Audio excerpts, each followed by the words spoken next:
늘어난 모공, 매번 메이크업으로 가리기 급급하셨죠? 제가 자주 받는 질문 중 하나가 한번 늘어난 모공은 다시 줄어들지 않나요? 인데요. 평소 관리법으로 늘어난 모공을 줄이고 매끈한 피부결로 돌아가는 방법에 대해 말씀드리도록 하겠습니다.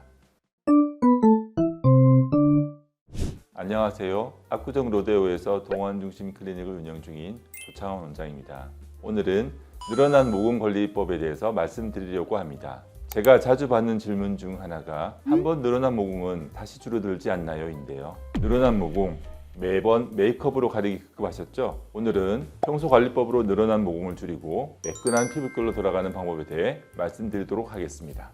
모공은 말 그대로 털이 나오는 구멍이기 때문에 여기에는 피지선이 연결되어 있어요. 그렇기 때문에 피지가 분비되는 통로라고 생각하시면 됩니다. 보통 모공이 커지는 원인은 크게 세 가지로 나눌 수 있는데요. 첫째, 피지 분비량. 모공이 피지가 분비되는 통로라고 말씀드렸죠. 그렇기 때문에 피지가 많은 분들은 피지가 늘어남에 따라 피지가 지나가는 통로인 모공이 넓어지게 되어서 자연스럽게 모공도 커지게 됩니다. 또 피부 장벽이 불안정한 분들이 피지 분비량이 늘어나는 경우도 많은데, 이런 경우를 보통 수부지, 즉 속은 건조하지만 겉은 기름기가 많은 번들거리는 피부라고 말합니다. 두 번째, 각질.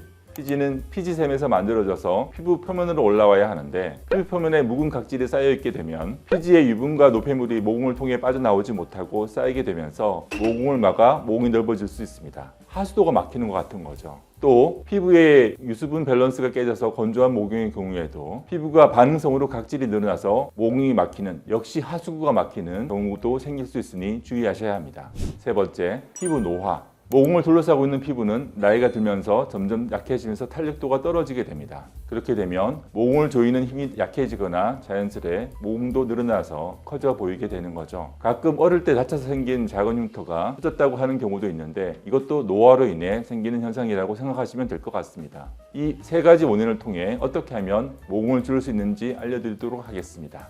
첫 번째, 세안.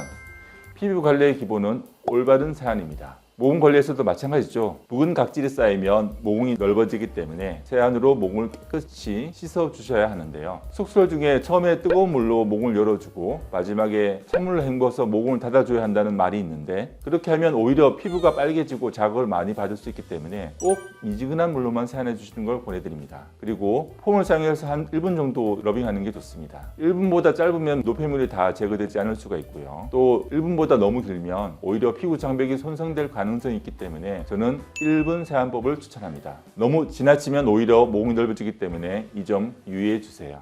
두 번째, 각질 제거.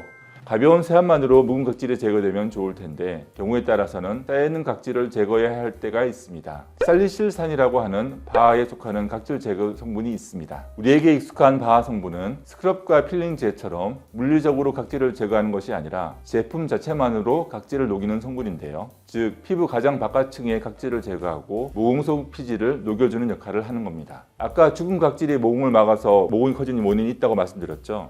각질을 제거해주면 막혀있던 모공을 열어 숨을 쉴 수 있게 해줍니다. 하지만 살리실산은 산성 성분이기 때문에 과도한 양을 바르면 피부 장벽을 손상시킬 수 있으니 주의해서 사용해주세요.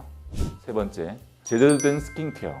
세안 후에 건조하고 당기는 피부 때문에 로션이나 크림 듬뿍 바르는 분들 계시죠. 모공을 깨끗이 씻어냈는데 피부에 바로 크림을 얹어버리면 오히려 모공을 막아버려서 피부가 숨을 쉴 수 없게 만듭니다. 그렇기 때문에 세안 후에는 가장 먼저 액상으로 된 제품을 발라주시는 게 좋습니다. 평소에 가지고 있던 세럼이나 앰플을 사용하시는 게 좋은데, 저는 환자분들께 활성 EGF가 포함된 앰플을 추천드리고 있습니다. 활성화된 EGF는 무너진 피부 장벽을 복구하고 유수분 밸런스 회복에 도움을 주기 때문에 과도하게 늘어나는 피지나 각질 증가를 줄여주고 피부 노화를 예방하는 데 효과적입니다.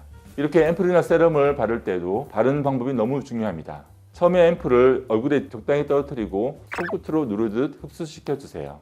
깨끗이 씻어낸 모공 속으로 좋은 유효 성분을 여러 번 꾹꾹 흡수시켜주면 피부 속을 수분으로 꽉 채워줄 수 있습니다. 앰플이나 세럼을 충분히 흡수시켜준 후에 액상 성분이 나가지 못하도록 크림으로 얇게 코팅하듯 마무리해줍니다. 이렇게 스킨케어를 해주신다면 여러분의 피부가 탄탄해지고 건강해진 느낌을 받으실 수 있을 겁니다. 그리고 눈에 띄는 큰 모공은 레이저 시술과 병행하면 더 효과를 보실 수 있는데요. 과도한 피지 분비로 모공이 넓어지는 경우에는 피지를 줄여주는 CMB나 스테록스 1540 레이저, 피부 노화로 모공이 넓어지는 경우에는 써마지나 아우라 등의 시술을 추천하고 있습니다. 넓어진 모공을 개선시키는 여러 레이저 시술이 있으니 전문의와의 충분한 상담을 통해 추가적으로 관리해 주시면 좋을 것 같습니다. 오늘은 늘어난 모공을 줄이는 방법에 대해서 얘기해 보았는데요. 첫 번째, 1분 세안법. 두 번째, 각질 관리로 피부가 숨 쉴 수 있게 하기. 세 번째, 제대로 된 스킨케어 하기. 이 세 가지 방법을 기억하시면 고민이던 모공 해결에 도움이 되실 겁니다. 궁금하신 분들은 댓글 남겨주시면 답변 드리도록 하겠습니다. 동안중심 조창원 원장이었습니다. 감사합니다.